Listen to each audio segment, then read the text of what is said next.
terrorist infrastructure, terrorist targets. It is not clear to us.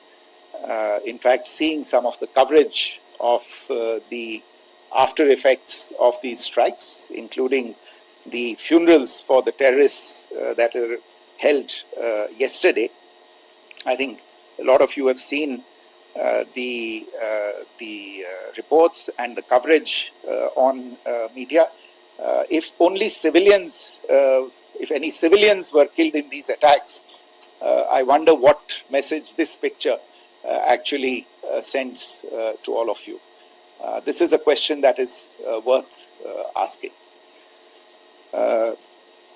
It's also odd that the funerals of civilians are carried out with the coffins being draped in Pakistani flags and state honors being accorded. As far as we are concerned, the individuals eliminated at these facilities were terrorists. Giving terrorist state funerals may be a practice in Pakistan. Doesn't seem to make much sense to us. Pakistan has also claimed that India deliberately attacked religious sites. This is completely false again.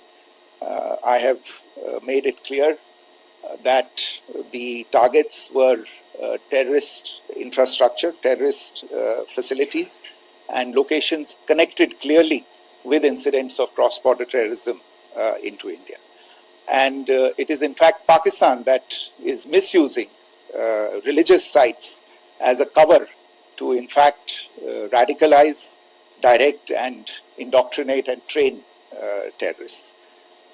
In fact, contrary to what Pakistan is claiming, yesterday Pakistan launched a targeted attack on the Sikh community in the state of Jammu and Kashmir, hitting Gurdwara in Poonch and the homes of Sikh community members which came under attack. And we know that at least 3 individuals were killed in that particular attack.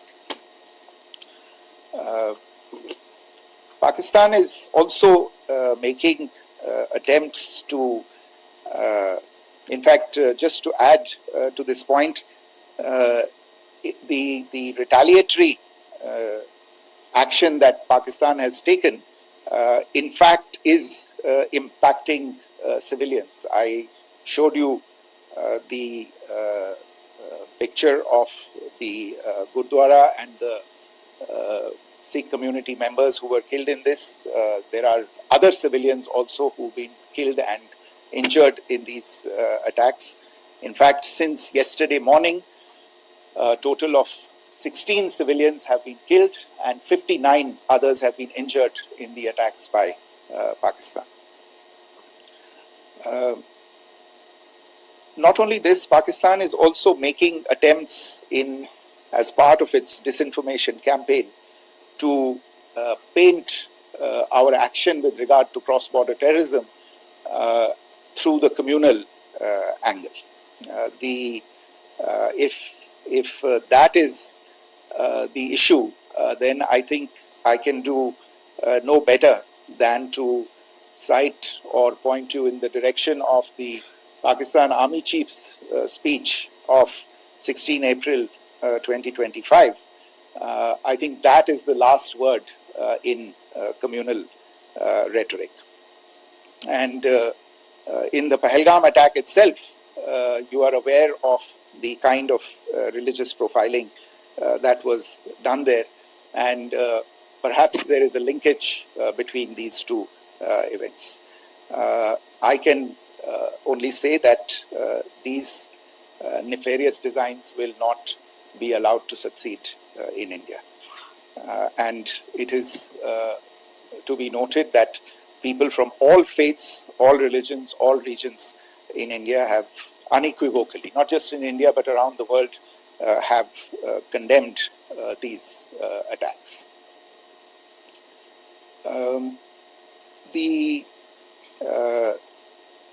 Pakistani claims of now responding to India's strikes of the 7th of May. As I said right at the outset, it is India which is responding. The original escalation was by Pakistan on the 22nd of April. We are the ones who are responding to that escalation with the action that was taken yesterday morning. And again, I would like to emphasize that the action was restrained. It was directed towards non-civilian, non-military targets and confined to terrorist camps. And again, as we have been saying since yesterday, any further action by Pakistan, some of which we are seeing today, is nothing but escalation by Pakistan now once again, and will be responded to and is being responded to appropriately. One point that I wanted to also address was the allegations to the targeting of a dam, the Neelam Jhelum project in Pakistan-occupied Kashmir.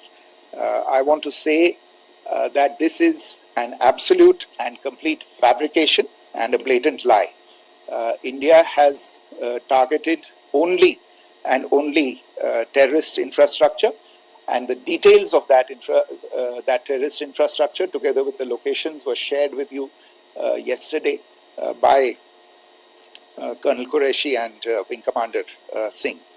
I should note that if this kind of a claim is a pretext for targeting Indian infrastructure of a similar nature, Pakistan will be entirely responsible for the consequences that will undoubtedly follow. Finally, I want to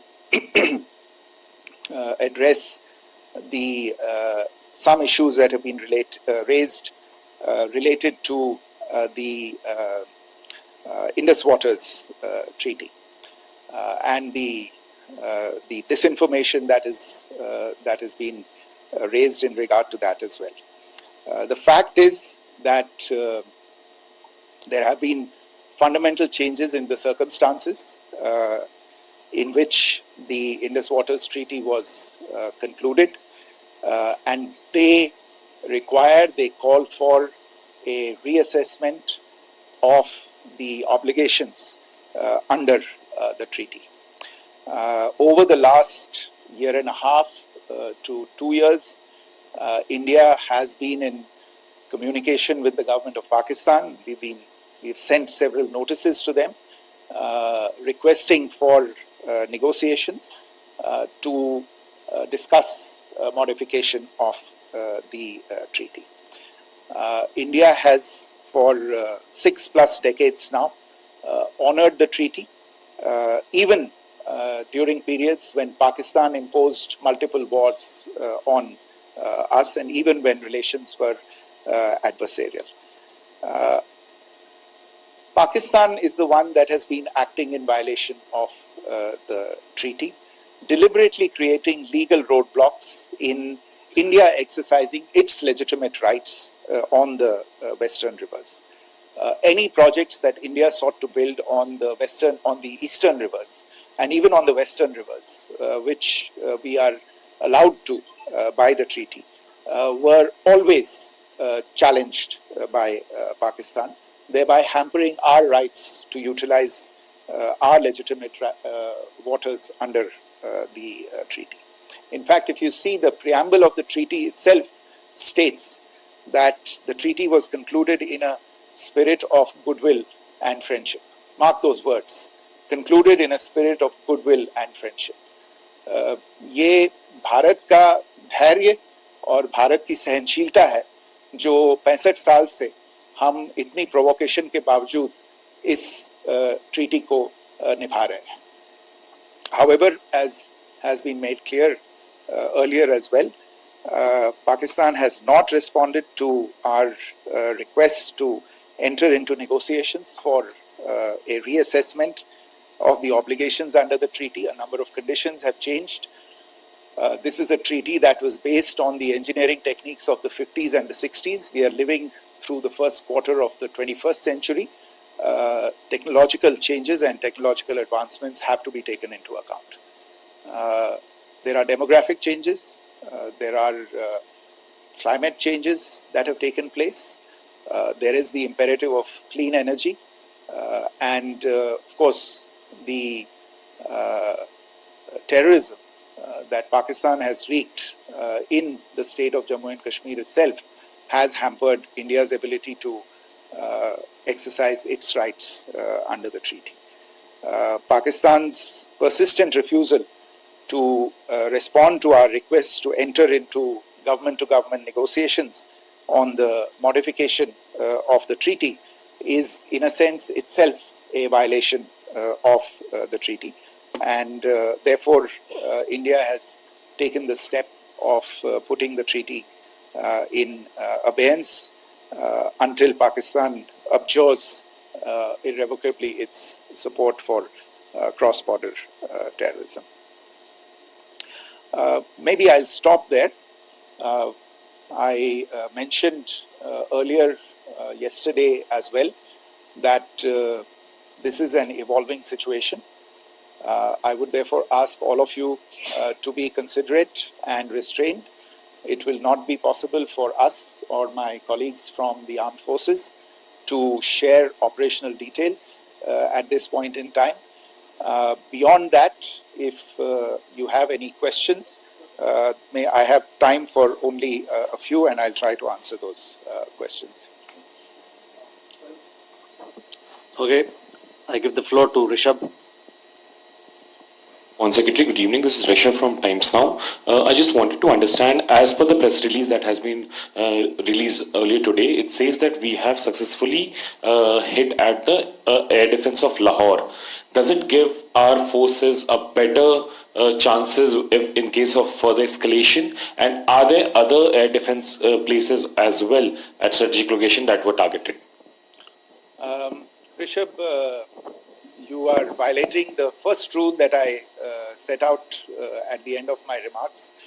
The press release that has been issued by the Ministry of Defence today speaks for itself. It is related to operational matters. It's been released by the Ministry of Defence.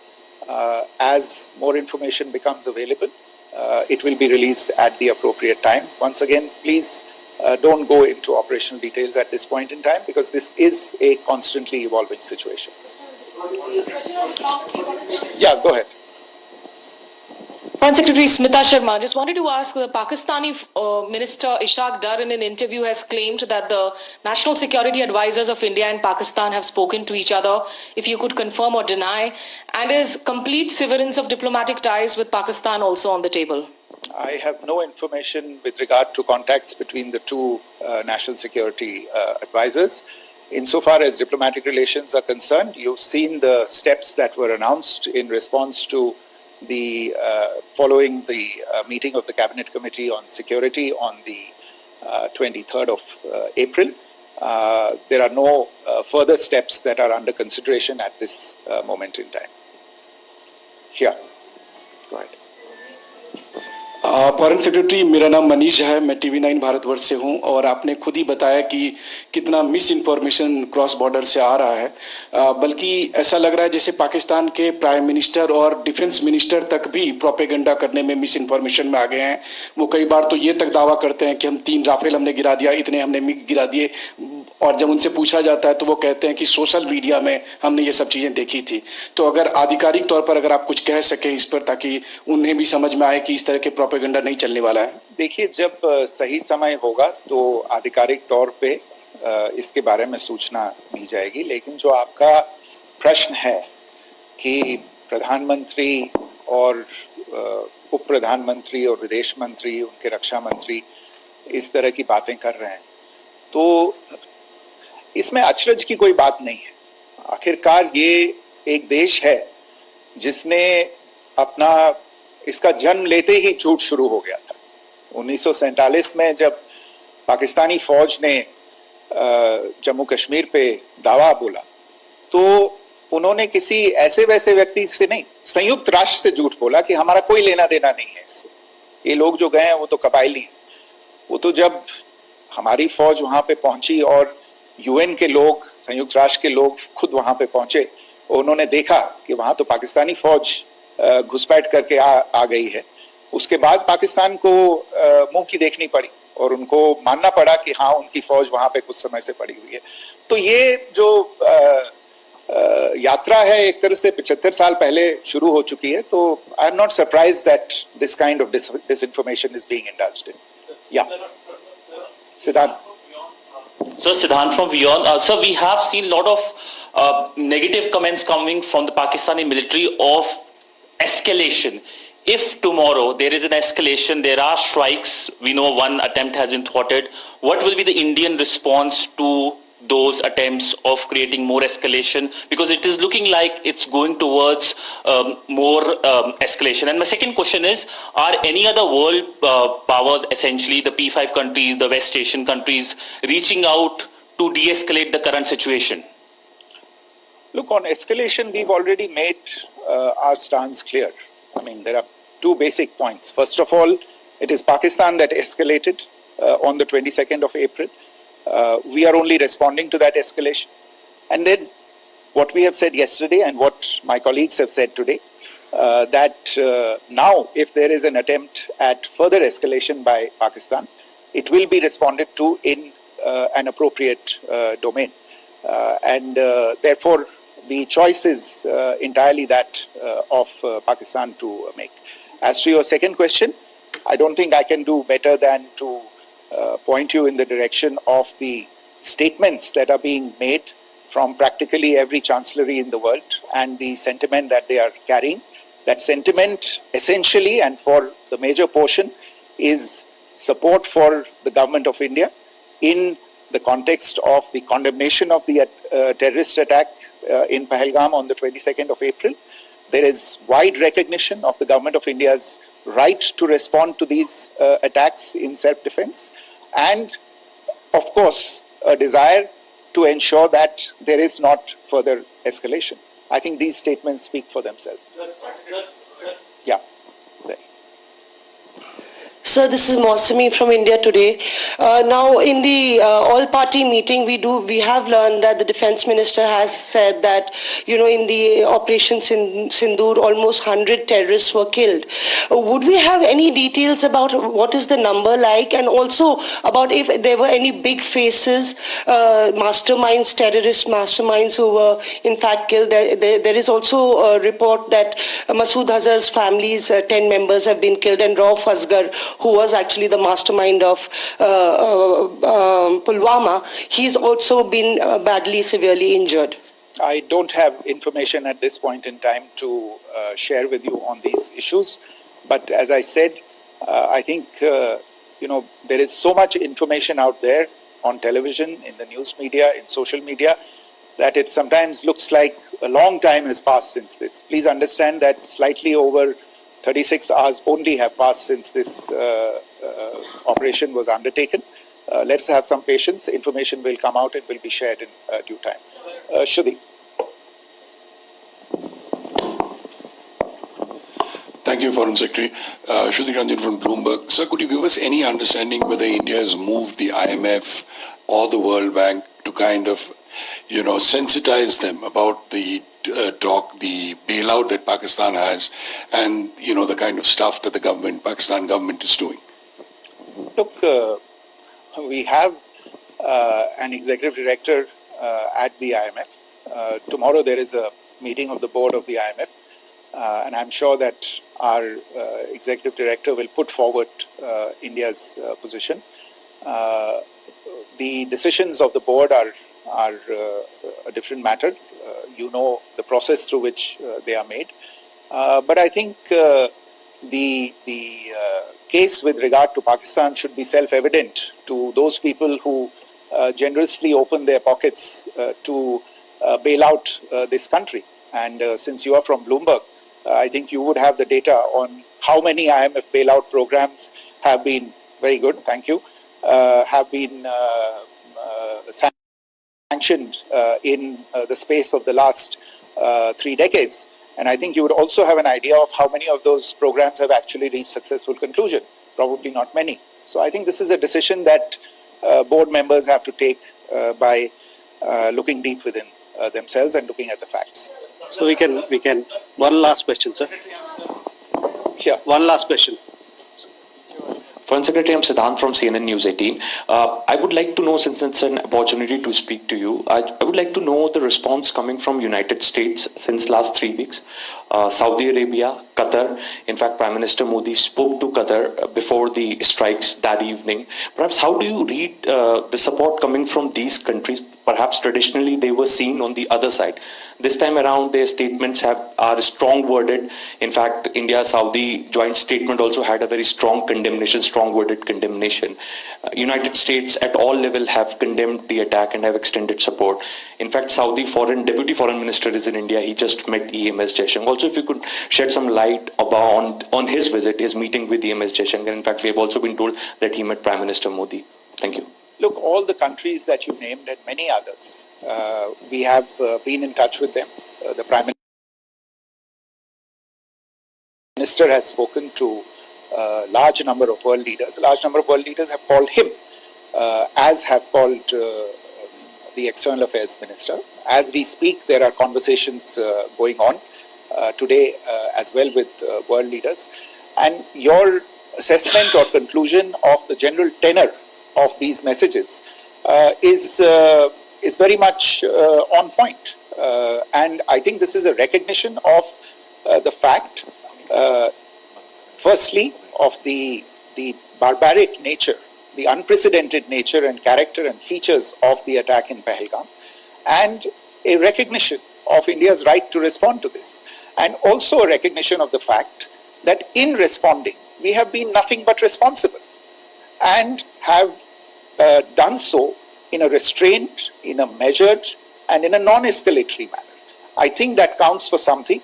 People have taken that into account, and that is what is explaining the kinds of reactions that we are seeing. And we appreciate the sentiments and the statements that have been made by the vast majority of world leaders.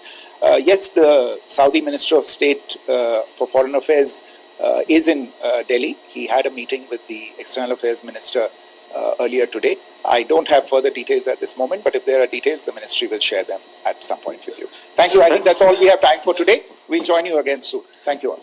Thank you.